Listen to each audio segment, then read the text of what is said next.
தமிழகத்தில் தண்ணீர் பற்றாக்குறை விஸ்வரூபம் எடுத்திருக்கும் நிலையில் அதனை சாதகமாக பயன்படுத்திக் கொண்டு சென்னை புறநகரில் சட்டவிரோதமாக தண்ணீர் திருடப்படுவது புதிய தலைமுறையின் கள ஆய்வில் அம்பலமாகியிருக்கிறது.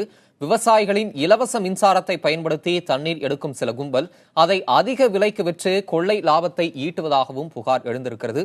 இதுகுறித்த கூடுதல் தகவல்களை நமது செய்தியாளர் ரகுவரனிடம் கேட்கலாம். ரகுவரன், இப்ப இந்த காட்சிகள்ல பார்த்தோம், புதிய தலைமுறையோட கள ஆய்வுல பல்வேறு உண்மைகள் அம்பலமாகி இருக்கிறது. இந்த கோடை காலத்துல தண்ணீர் பிரச்சனை இவ்வளவு பெரிய விஷயமா உருவெடுத்திருக்கிற நிலையில இந்த விவசாய நிலங்கள்ல தண்ணீர் திருடப்படுவது எப்போது, எப்படி கண்டறியப்பட்டது? புதிய தலைமுறையோட கள ஆய்வுல உங்களுக்கு கிடைச்ச தகவல்கள் என்ன? எந்தெந்த பகுதிகளில் இது மாதிரியான நடைமுறைகள்லாம் இருக்கு?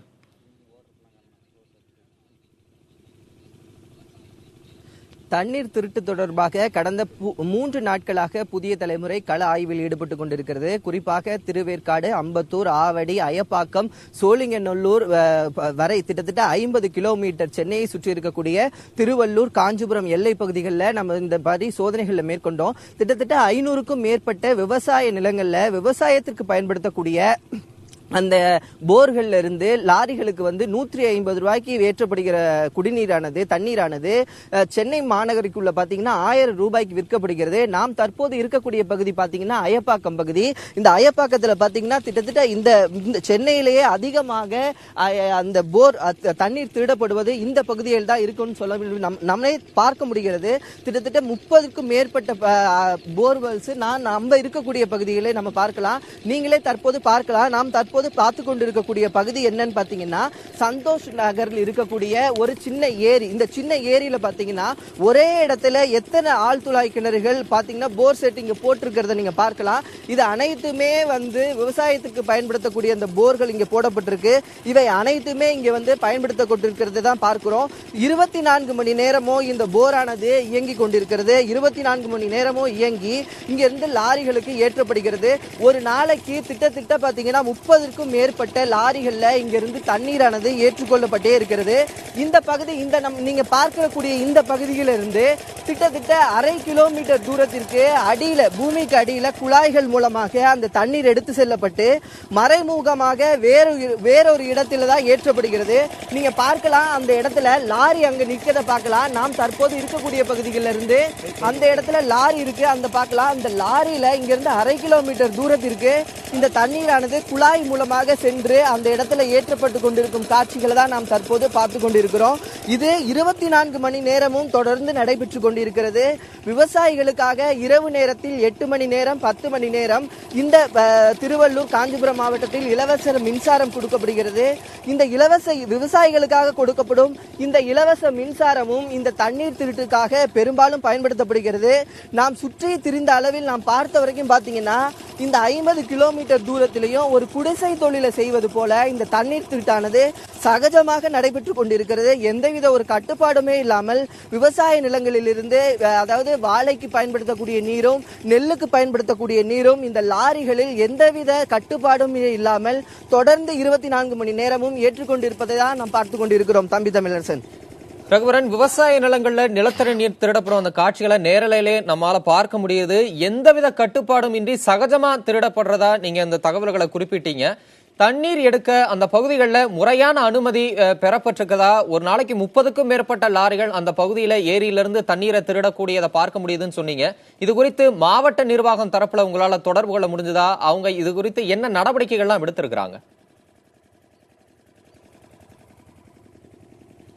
புதிய தலைமுறையின் பிரத்யேக காட்சி ஒளிபரப்பப்பட்டது. தண்ணீர் திருட்டு தொடர்பாக ஆதாரங்களுடன் புதிய தலைமுறை காட்சி ஒளிபரப்பிக் கொண்டிருக்கிறது. இதன் மூலம் மாவட்ட ஆட்சியரிடமும் வருவாய் ஆட்சியரிடமும் நாம விளக்கம் கேட்டிருக்கோம். இது தொடர்பாக விசாரணை நடத்தப்படும் என்று மாவட்ட ஆட்சியர் தெரிவிச்சிருக்காங்க. நாம் தற்போது இருக்கக்கூடிய பகுதி அம்பத்தூர், ஆவடி, திருவேற்காடு, அயப்பாக்கம் போன்ற பகுதிகள் முழுவதுமாகவே சுற்றி திரிந்து இந்த பகுதியில் இருக்கக்கூடிய நிலைகளை நாம படமிட்டு காட்டியிருக்கிறோம். ஏற்கனவே மாவட்ட ஆட்சியர் சுந்தரவல்லி சொல்லியிருக்காங்க, இது இது தொடர்பாக விசாரணை அமைக்கப்படும் என்று தொடர்ந்து இந்த தண்ணீர் கொள்ளையானது நடைபெற்றுக் கொண்டே இருக்கிறது. விடியற் காலை 3 மணியிலிருந்து இந்த தண்ணீர் திருட்டு ஆரம்பிக்கிறது. இங்க இருக்கக்கூடிய சாலைகள் முழுவதுமாகவே தண்ணீர் சிந்திய நிலையில் தான் இருக்கிறது. சுத்தமாக தண்ணீர் லாரி அதிக அளவில் சென்று கொண்டிருப்பதால் பள்ளி வாகனங்களும் பள்ளிக்கு செல்லக்கூடிய வாகனங்களும் அதிக அளவில் விபத்துக்குள்ளாவதையும் நம்மால் பார்க்க முடிகின்றது. இந்த அளவில் விவசாய நிலத்திலிருந்து ஏற்கனவே கருவேல மரங்கள் விவசாய நிலங்களுக்கு ஆபத்தை ஏற்படுத்தக்கூடியவை, அவற்றை அகற்ற வேண்டும் என்று சொல்லப்படக்கூடிய நிலையில் விவசாய நிலங்களுக்கு அதிக அளவு பாதிப்பை ஏற்படுத்தக்கூடிய இந்த ஆழ்துளை கிணறுகளும் எந்தவித கட்டுப்பாடும் இல்லாமல் இயங்கிக் கொண்டிருக்கிறது. இவற்றிற்கு தடை விதித்தால்தான் நிலத்தடி நீரின் அளவு குறையாமல் பாதுகாக்க முடியும் என்பதுதான் அனைவருடைய கோரிக்கையாகவும் இருக்கிறது. இந்த இடத்துல பாத்தீங்கன்னா தமிழ்நாட்டிலேயே அதிக அளவு நிலத்தடி நீர் குறைந்திருக்கக்கூடிய மாவட்டம், உப்பு நீர் அதிக அளவு உள்புகுந்திருக்கிற மாவட்டங்களாக பார்த்தோம்னா இந்த திருவள்ளூர், காஞ்சிபுரம், சென்னை ஆகிய மாவட்டங்கள் தான். ஆனா முறையில்லாமல் இது போன்று தண்ணீர் திருடுவதன் காரணமாக அதிக அளவு நிலத்தடி நீர் பாதிப்புக்குள்ளாவதற்கு வாய்ப்பு இருப்பதாக சொல்லப்படுகிறது. தமிழரசன் ரகுவரன், விவசாய நிலங்கள்ல இருந்து இந்த மாதிரி நிலத்தடி நீர் திருடப்படுது. இது குறித்து அங்க இருக்கக்கூடிய விவசாயிகள் தரப்புல இருந்து என்ன சொல்லப்படுது? பொதுமக்கள் இந்த தண்ணீர் திருட்ட இந்த லாரிகள் முறைகேடா தண்ணீரை திருடி கொண்டு போவதை எப்படி பாக்குறாங்க? அவங்ககிட்ட உங்களால பேச முடிஞ்சுதா?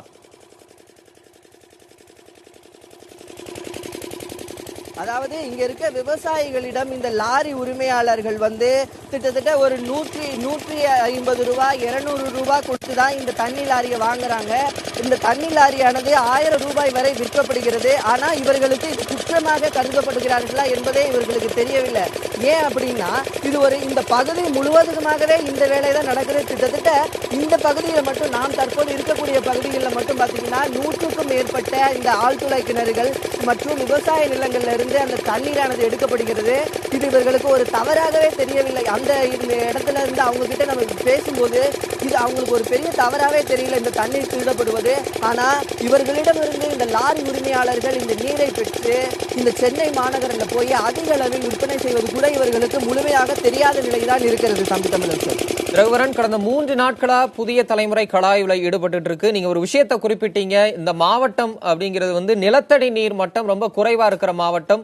உப்பு நீரால நிலத்தடி நீர் பாதிக்கப்படக்கூடிய அபாயம் பெருமளவு அந்த பகுதியில் இருக்கிறதா குறிப்பிட்டீங்க. இப்ப இது மாதிரியான நிலத்தடி நீர் லாரிகளால முறைகேடா திருடப்படுறதுனால அந்த பகுதியில என்ன விதமான பாதிப்புகள் ஏற்படும்? சூழலியலாளர்கள்ட்ட உங்களால பேச முடிஞ்சதா? அவங்க இது தொடர்பா என்ன சொல்றாங்க?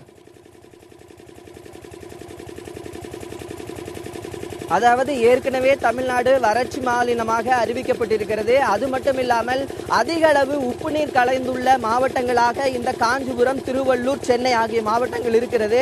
இந்த நிலையில பாத்தீங்கன்னா இது போன்ற வறட்சியால் பாதிக்கப்பட்ட மாவட்டங்கள் மற்றும் உப்பு நீர் அதிகம் கலந்துள்ள இந்த நிலத்தில் ஆழ்துளை கிணறுகளை போடக்கூடாது என்பதுதான் சட்ட விதி. ஆனா அந்த விதிகளையும் மீறிதான் இந்த தண்ணீர் திருட்டானது நடைபெற்றுக் கொண்டிருக்கிறது. ஆனால் பொது இடங்களில் தனியார் ஆழ்துளை கிணறு போட வேண்டும் என்றால் பொதுப்பணித்துறையிடமோ வட்டாட்சியரிடமோ மற்றும் மாவட்ட அலுவலரிடமோ கண்டிப்பாக அனுமதி பெற வேண்டும். ஆனா விவசாய நிலங்கள்ல இந்த மாதிரி போர் செட் போட்டோம்னா எந்த ஒரு அனுமதியுமே தேவையில்லை. ஈஸியா எளிமையா இந்த போர் செட் ஆனது போடப்பட்டு தண்ணீரானது திடப்படுகிறது. குறிப்பா சொல்ல போனோம்னா ஒரு நீர்ப்பாசன பகுதியிலிருந்து அல்லது ஆற்று மற்றும் ஏரி பகுதிகளிலிருந்து 200 மீட்டர் தொலைவில் தான் ஒரு ஆழ்துளை கிணறானது போடப்பட வேண்டும். ஆனா நீங்க பார்க்கலாம் எவ்வளவுக்கு அருக பாத்தீங்கன்னா எத்தனை ஆழ்துளை கிணறுகள் இங்க போடப்பட்டிருக்கின்றத பார்க்கலாம். ஆழ்துளை கிணறு போடப்பட்டது மட்டும் இல்லாம தனியா கேணிகள் அமைக்கப்பட்டு அந்த கேணிகளிலிருந்தும் தண்ணீர் உறிஞ்சப்பட்டிருக்கும் காட்சிகளை தான் நாம் பார்க்கப்பட்டிருக்கோம். குறிப்பா சட்ட விதிமுறைகள் இருக்கு. ஒரு ஆழ்துளை கிணறுக்கும் ஒரு குறிப்பிட்ட அளவு இடைவெளி விடப்பட்டிருக்கணும். ஒரு ஆழ்துளை கிணறுக்கும் இடைவெளி இருக்கணும். மற்றும் நீர்பிடிப்பு பகுதிகளில் ஆழ்துளை கிணறுகள் இருக்கக்கூடாது அப்படின்னு சட்ட விதிகள்லாம் இருக்கு. ஆனா இந்த ஆழ்துளை கிணறுகள்லாம் பாத்தீங்கன்னா ஏரியிலே தான் அமைக்கப்பட்டிருக்கு. கிட்டத்தட்ட 6-7க்கும் மேற்பட்ட ஆழ்துளை கிணறுகள் ஏரியின் உள்ளே தான் அமைக்கப்பட்டிருப்பதை நாம் பார்த்து கொண்டிருக்கிறோம். தமிழரசன், கோடை காலத்திற்கு முன்பாகவே தமிழகத்தில் கடும் குடிநீர் பற்றாக்குறை நிலவி வருகிறது. இந்நிலையில் இதுபோன்ற விதிமீறல்கள் சகஜமாக நடைபெற்று வரும் காட்சிகள் புதிய தலைமுறையின் கள ஆய்வில் தெரிய வந்திருக்கிறது. இது நிச்சயம் மிகப்பெரிய பாதிப்பை ஏற்படுத்தும் என்பது நாம் அனைவரும் அறிந்ததே. உரிய முறையில் நடவடிக்கை எடுக்கப்படும் என்று நாம் நம்பலாம். ரகுவரன், உங்களுடைய கள தகவல்களுக்கு நன்றி.